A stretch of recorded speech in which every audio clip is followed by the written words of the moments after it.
Hello दोस्तों, आपका हमारे चैनल ज्ञान गुरु इंडिया में हार्दिक स्वागत है। आज हम लोग जिस टॉपिक पर डिस्कस करने वाले हैं उसका नाम है आर्किटेक्चर ऑफ क्रोमोसोम्स।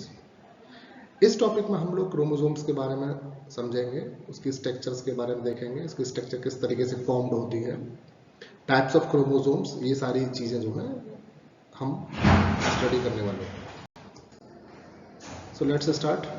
अगर आपने हमारा चैनल अभी तक सब्सक्राइब नहीं किया है तो हमारा चैनल सब्सक्राइब कर लें इसी तरह की और अधिक वीडियो के लिए। सबसे पहले इंट्रोडक्शन की बात करते हैं। Chromosomes are thread like structure found in the nucleus of eukaryotic cells. Chromosomes जो होते हैं वो थ्रेड लाइक स्ट्रक्चर होती है जो कि यूकैरियोटिक सेल्स के न्यूक्लियस में प्रेजेंट होती है। ठीक है, प्रोकैरियोट्स में जो है क्रोमोसोम्स नहीं होते, उसमें डायरेक्ट न्यूक्लिक एसिड होता है। प्रोकैरियोट्स के साइटोप्लाज्म में प्रेजेंट होता है, जबकि यूकैरियोटिक सेल्स में जो है न्यूक्लियस होता है, उसमें वेल डेवलप्ड सेल ऑर्गेनल्स होते हैं, जिसमें से न्यूक्लियस एक सेल ऑर्गेनल्स है। और न्यूक्लियस में जो डीएनए जो होता है वो कॉइल्ड फॉर्म में हिस्टोन प्रोटीन के साथ कॉइल्ड होकर के क्रोमोसोम से स्ट्रक्चर बनाता है जो कि न्यूक्लियस में प्रेजेंट होती है। They carry genetic information in the form of DNA. Chromosomes जो होते हैं वो जेनेटिक इंफॉर्मेशन को कोड करके रखते हैं डीएनए के फॉर्म में। ठीक है, chromosomes play a crucial role in cell division and the inheritance of traits. Chromosomes जो होते हैं वो एक बहुत इंपॉर्टेंट रोल प्ले करते हैं सेल डिवीजन्स में, और जो है कैरेक्टरिस्टिक्स को जो है इनहेरिटेंस करने का काम करते हैं। ये आप देख सकते हैं ह्यूमंस जो का जो एक्स क्रोमोसोम्स है उसकी स्ट्रक्चर्स दे रखी है। ठीक है, सेंटर में जो होता है वो सेंट्रोमियर्स होता है, और इसमें आर्म्स जो होती हैं उनको सिस्टर क्रोमेटिड आर्म्स बोलते हैं। ठीक है, एक आर्म्स थोड़ी सी बड़ी होती है, दूसरी आर्म थोड़ी छोटी होती है, और इनके बीच में क्रोमोसोम्स जो है के बीच में जो है वो डीएनए मॉलिक्यूल जो है कॉइल्ड फॉर्म में होता है। दो क्रोमेटिड्स को जो है एक ही क्रोमोसोम्स के दोनों क्रोमेटिड्स को सिस्टर क्रोमेटिड्स कहते हैं। ठीक, इसके बाद आते हैं कुछ हिस्टोरिकल बैकग्राउंड्स के बारे में बात करते हैं। Carnacki observed the rod shape of chromosomes in the plant cells in 1942 and called term transitorily cytoblast, which are later identified as chromosomes. एक साइंटिस्ट थे जिनका नाम कार्ल नेगली था। उन्होंने रॉड शेप के क्रोमोसोम्स को देखा था प्लांट सेल में 1842 में, और उसका जो नाम दिया था वो ट्रांसिटोरी साइटोप्लास्ट नाम दिया था, जिसका बाद में क्रोमोसोम्स नाम रखा गया। The chromosomes are first observe by W Flemings, और जो कंप्लीटली क्रोमोसोम्स के बारे में जो सबसे पहले स्टडी की थी, कंप्लीट स्टडी जो की थी वो डब्ल्यू फ्लेमिंग ने की थी। He named the thread like structure that is present in the nucleus as chromatin इन 1978। डब्ल्यू फ्लेमिंग ने जो थ्रेड लाइक स्ट्रक्चर जो थी जो कि न्यूक्लियस में प्रेजेंट थी क्रोमेटिन के फॉर्म में, उसको नाम क्रोमोसोम्स दिया था। TH Morgan work with fruit fly in the early 20th century stabilise the link between chromosomes and inheritance. TH Morgan थे जिन्होंने 20th सेंचुरी के आसपास फ्रूट फ्लाई, जिसको हम ड्रोसोफिला के नाम से भी जानते हैं, उस पर एक्सपेरिमेंट किए थे, और ये जो है इनहेरिटेंस और क्रोमोसोम्स के बीच में उन्होंने जो है लिंक बताया था कि जो इनहेरिटेंस है वो क्रोमोसोम्स के ही बेस पर जो है कैरेक्टरिस्टिक्स को एक जनरेशन से नेक्स्ट जनरेशन में जो है ट्रांसफर करने का काम करता है। उसके लिए जो रेस्पॉन्सिबल होता है डीएनए वो क्रोमोसोम्स में प्रेजेंट होता है। आगे देखते हैं टाइप्स ऑफ क्रोमोसोम्स। क्रोमोसोम्स के जो प्रकार है, depending on the position of centromere, chromosomes are categorised into the following types. Centromere की पोजीशन के आधार पर कि सेंट्रोमियर्स कहाँ पर प्रेजेंट है, उस आधार पर क्रोमोसोम्स को जो है 4 पार्ट में डिवाइड कर दिया गया है, जिनको मेटासेंट्रिक क्रोमोसोम, सब मेटासेंट्रिक क्रोमोसोम्स, एक्रोसेंट्रिक क्रोमोसोम्स और टीलोसेंट्रिक क्रोमोसोम्स। ये 4 टाइप्स के क्रोमोसोम्स होते हैं जो कि सेंट्रोमियर की प्रेजेंस के आधार पर इनको क्लासिफाइड किया गया है। तो चलो एक एक करके सबको रिवील करते हैं। नंबर फर्स्ट आता है metacentric chromosomes. The chromosomes is present, the centromere is present in the middle of the chromosomes and divide the chromosomes into 2 equal arms. ऐसे क्रोमोसोम्स जिसमें सेंट्रोमियर जो होता है वो अप्रोक्सीमेटली जो है सेंटर में प्रेजेंट होता है, और जो क्रोमोसोम्स की जो आर्म्स जो होती हैं उनको इक्वली दो पार्ट में डिवाइड कर देता है। आप देख सकते हैं इस डायग्राम में सेंट्रोमियर जो सेंटर में प्रेजेंट है, और उसकी एक आर्म को नाम पी आर्म दिया गया है, दूसरी को क्यू नाम दिया गया है। The P and Q arms are almost equal. इन मेटासेंट्रिक्स में जो दोनों आर्म्स जो होती हैं जिनको P और Q नाम दिया गया है, उसमें जो है दोनों का जो साइज होता है वो लगभग इक्वल होता है। The shape of the metacentric chromosomes is X shape. जो मेटासेंट्रिक क्रोमोसोम्स होते हैं उसमें सेंट्रोमियर की प्रेजेंस के आधार पर जो है क्रोमोसोम्स जो वो X टाइप के होते हैं। अगर हम इसकी प्रेजेंस की बात करें तो first, third, 16, 19 and 20 are the metacentric chromosomes in human being. Human beings में जो क्रोमोसोम्स 1, 3, 16, 19 और 20 जो होते हैं, उन क्रोमोसोम्स की जो स्ट्रक्चर्स होती है वो मेटासेंट्रिक क्रोमोसोम्स के जैसी होती है। मतलब वो क्रोमोसोम्स जो होते हैं वो मेटासेंट्रिक क्रोमोसोम्स होते हैं। उनका जो सेंट्रोमियर जो होता है वो मिडिल में प्रेजेंट होता है, उसके आर्म्स जो है वो पी और क्यू आर्म्स जो होती है वो इक्वल साइज की होती है। नेक्स्ट है submetacentric chromosomes. The centromere is present near to middle and divide the chromosomes into two unequal arms. जो सबमेटासेंट्रिक क्रोमोसोम्स भी होते हैं उसका जो सेंट्रोमियर जो होता है वो सेंटर से थोड़ा सा हट करके होता है, और जो क्रोमोसोम्स की आर्म्स है उसको भी दो पार्ट में डिवाइड करता है, लेकिन वो दोनों आर्म्स जो है वो अनइक्वल आर्म्स होती है। ठीक है ना।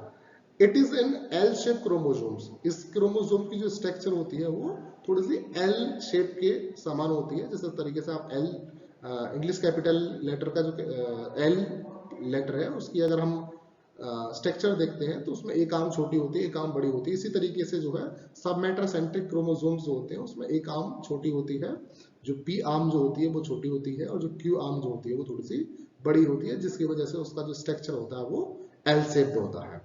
Most chromosomes in human are submetacentric.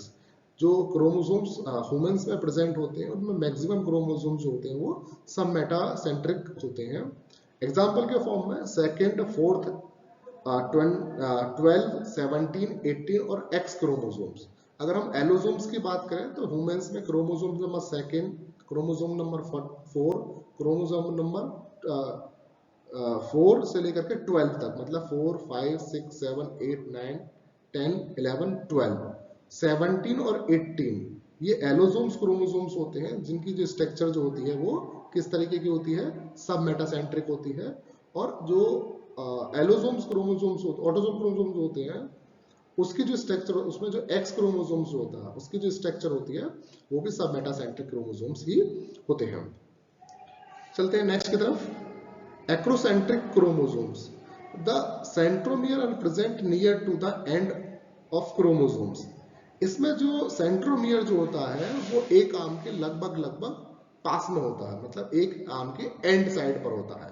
हालांकि कंप्लीटली एंड पर नहीं होता, लेकिन उसमें एंड साइड जो होती है पी आर्म की जो है वो बहुत पास में होती है। मतलब जो पी आर्म है वो बहुत ज्यादा छोटा होगा as compare to q arm. It is formed a very short P arms and a very long Q arms. मतलब P arm जो है वो काफी छोटी होगी और जो Q arm है वो थोड़ा सा बड़ी होगी, मतलब as compared to P arm.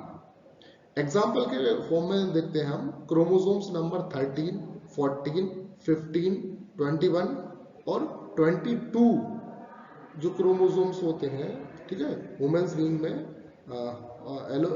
वो जो है एक्रोसेंट्रिक होते हैं। और क्रोमोसोम्स वाई जो कि मेल में प्रेजेंट होता है वो कैसे होते हैं, वो एक्रोसेंट्रिक क्रोमोसोम्स होते हैं। मतलब उसमें एक आर्म्स बहुत छोटी होती है और दूसरी आर्म जो होती है वो as compare to first one थोड़ी सी बड़ी होती है, मतलब ज्यादा बड़ी होती है। आता है टीलोसेंट्रिक क्रोमोसोम्स। टीलोसेंट्रिक क्रोमोसोम्स जो होते हैं it is not observed in human, मतलब फर्स्टली ये ह्यूमंस में प्रेजेंट नहीं है या ह्यूमंस में अभी तक नहीं देखे गए हैं। They have centromere present at the end of the chromosomes. इसमें जो सेंट्रोमियर जो होता है वो बिल्कुल एंड साइड पर होता है, ठीक है, इसमें एंड साइड पर होता है, जिसकी वजह से दो आर्म्स नहीं बन पाती हैं। The shorter Q arms is rarely visible, मतलब वो बहुत कम विजिबल होगी अगर प्रेजेंट भी है P arms. The shape of the chromosomes at the anaphase is like the letter I. इसकी जो टीलोसेंट्रिक क्रोमोसोम्स होते हैं उनकी जो स्ट्रक्चर्स होती है, जिस तरीके से हम इंग्लिश लैंग्वेज में अल्फाबेट्स जो लिखते हैं तो उसमें स्मॉल आई जो लिखते हैं उस तरीके की इसकी स्ट्रक्चर होती है टीलोसेंट्रिक क्रोमोसोम्स की। चलते नेक्स्ट।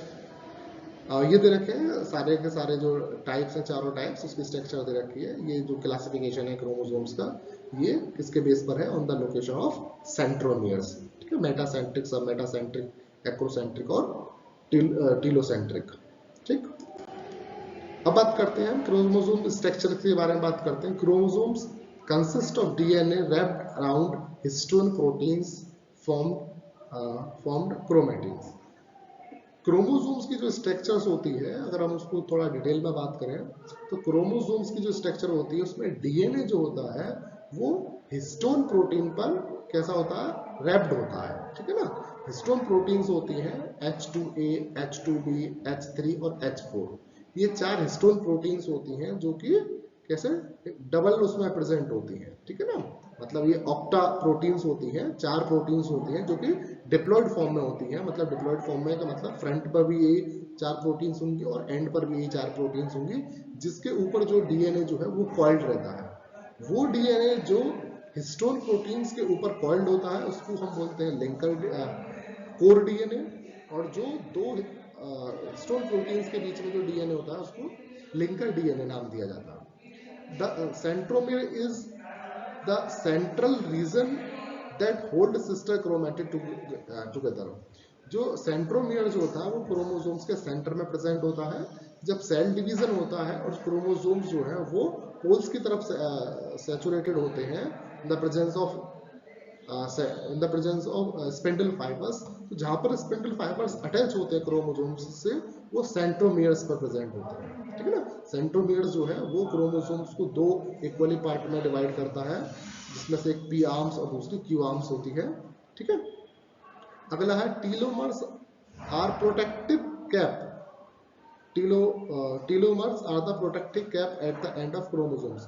जो आप देख सकते हैं डायग्राम पर, जो टीलोमर्स जो होते हैं वो क्रोमोसोम्स के आर्म्स के एंड पर प्रेजेंट होते हैं, जिससे कि वो कैप का काम करते हैं। ठीक है, क्योंकि डीएनए क्रोमोसोम्स जो है वो डीएनए के रैप से बनता है और डीएनए वो निकल नहीं जाए इसलिए उस पर वो टीलोमर जो है वो एज ए कैप काम करते हैं।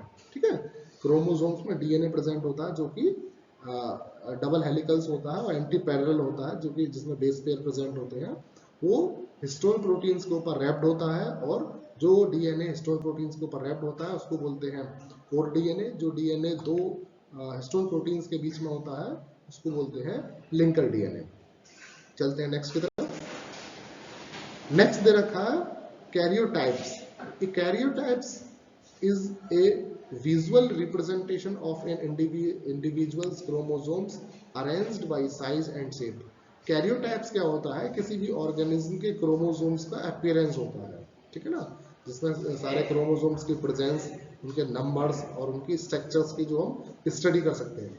It can reveal abnormalities like aneuploids where the extra chromosomes. इसमें क्या होता है कि क्रोमोसोम्स की इस तरीके से जो है हम कैरियोटाइप्स के थ्रू जो है किसी भी क्रोमोसोम्स की एबनॉर्मलिटीज का हम पता लगा सकते हैं, चाहे वो एबनॉर्मलिटीज नंबर ऑफ क्रोमोसोम से रिलेटेड हो, चाहे वो एबनॉर्मलिटीज जो है वो स्ट्रक्चर ऑफ क्रोमोसोम से रिलेटेड हो। नेक्स्ट है क्रोमोसोम्स पैकेजिंग। क्रोमोसोम्स पैकेजिंग का मतलब होता है कि लार्ज साइज का जो डीएनए होता है वो क्रोमोसोम्स में किस तरीके से पैक्ड होता है, उसको बोलते हैं chromosomes packaging. DNA is highly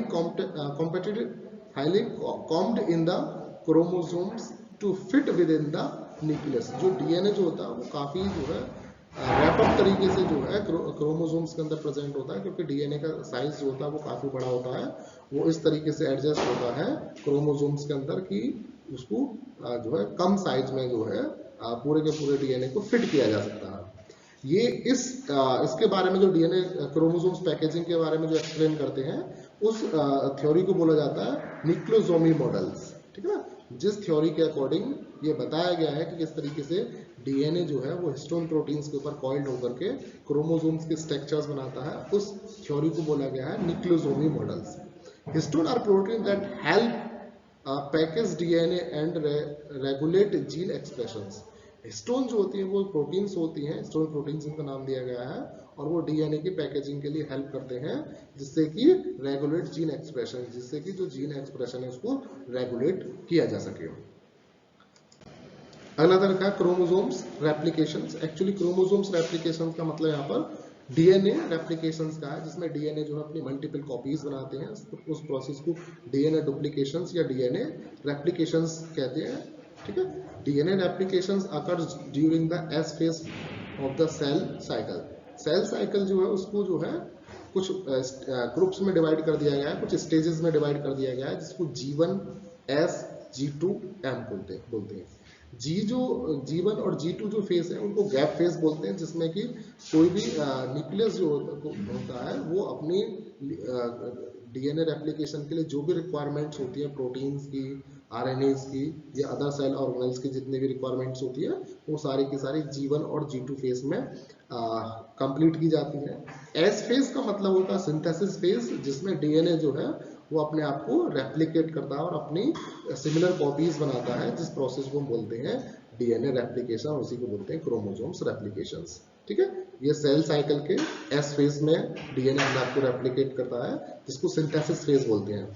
each chromosomes is duplicated resulting in 2 sister chromatids. इसमें क्या होता है कि जो भी क्रोमोसोम्स होते हैं वो अपनी डुप्लीकेट कॉपीज बनाते हैं, क्योंकि सेल डिवीजन में जो है डिवीजन ऑफ क्रोमोसोम्स होते हैं, तो जिससे क्रोमोसोम्स जो है वो इक्वली पार्ट में है, एक सेल से 2 सेल्स में डिवाइड हो जाते हैं, तो क्रोमोसोम्स का डिवीजन भी होता है। इसके लिए क्या करते हैं क्रोमोसोम्स, अपनी नंबर ऑफ कॉपीज बनाते हैं, ठीक है ना, सिमिलर कॉपीज बनाते हैं, जिस प्रोसेस को बोला जाता है क्रोमोसोम्स रेप्लिकेशंस।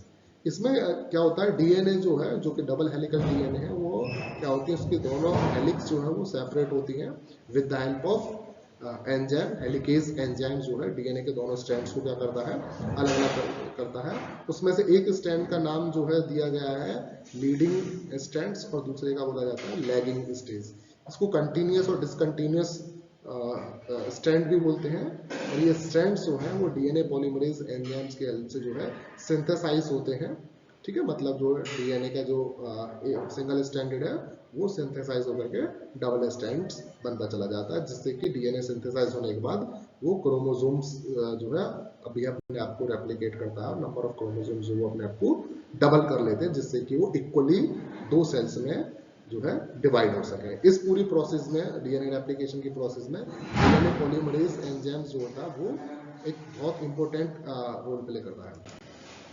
अगली बात करते हैं क्रोमोसोमल एब्रिएशंस। क्रोमोसोमल एब्रिएशंस का मतलब है क्रोमोसोम्स में जो एबनॉर्मलिटीज होती है उसको क्रोमोसोमल एब्रिएशंस बोलते हैं। ये जो नॉर्मलिटी होती है, वो एबनॉर्मलिटीज होती है, 2 टाइप्स की होती हैं। एक तो न्यूमेरिकल एबनॉर्मलिटीज, दूसरा स्ट्रक्चरल एबनॉर्मलिटीज। जो न्यूमेरिकल एबनॉर्मलिटीज होती हैं उसमें क्रोमोसोम्स की संख्या में चेंजेस होता है, और जिसके बेस पर उसको एनियोप्लॉइडी और पॉलीप्लॉइडीज बोला गया है। और जब क्रोमोसोम के स्ट्रक्चर में कोई भी चेंज होता है उसको स्ट्रक्चरल एबनॉर्मलिटीज बोलते हैं, जिसको 4 पार्ट में डिवाइड कर दिया गया है: डिलीशंस, डुप्लीकेशंस, इन्वर्जन्स एंड ट्रांसलोकेशंस। इनको हम जो है डिटेल में जब क्रोमोसोम्स एबनॉर्मलिटीज पढ़ेंगे, इनको हम उस टाइम डिटेल्स में देखेंगे। देखते हैं chromosomal abnormalities can result form errors in chromosomes number and structures. मतलब क्रोमोसोम्स की स्ट्रक्चर में या उसके नंबर में कोई भी एरर होता है तो उसको क्रोमोसोमल एबनॉर्मलिटीज बोला जाता है, एब्रिएशंस बोला जाता है। एग्जाम्पल जो है, एक एग्जाम्पल है वुमेन्स में डाउन सिंड्रोम्स जो होता है, वो क्रोमोसोम्स 21 की ट्राइसोमी की वजह से जो है डाउन सिंड्रोम्स होता है। और दूसरा जो होता है टर्नर सिंड्रोम्स, वो जो है वो मोनोसोमी होती है, क्रोमोसोम्स नंबर 10 में मोनोसोमी होती है, जिसकी वजह से जो है टर्नर सिंड्रोम्स होते हैं। तो ये कुछ एग्जाम्पल हैं क्रोमोसोमल एब्रिएशंस के या क्रोमोसोमल एबनॉर्मलिटीज के। ठीक, कंक्लूजन की बात करते हैं तो इस टॉपिक के द्वारा understanding chromosomes architectures is crucial in genetics and have a significant impacts on human health and development. Second one is chromosomes are the fundamental parts of the genetic blueprints of the life. ये दो main conclusion है. Thank you. Have a nice day. हमारे इसी प्रकार की सभी video को देखने के लिए हमारे चैनल को लाइक शेयर एंड सब्सक्राइब करें. Thank you.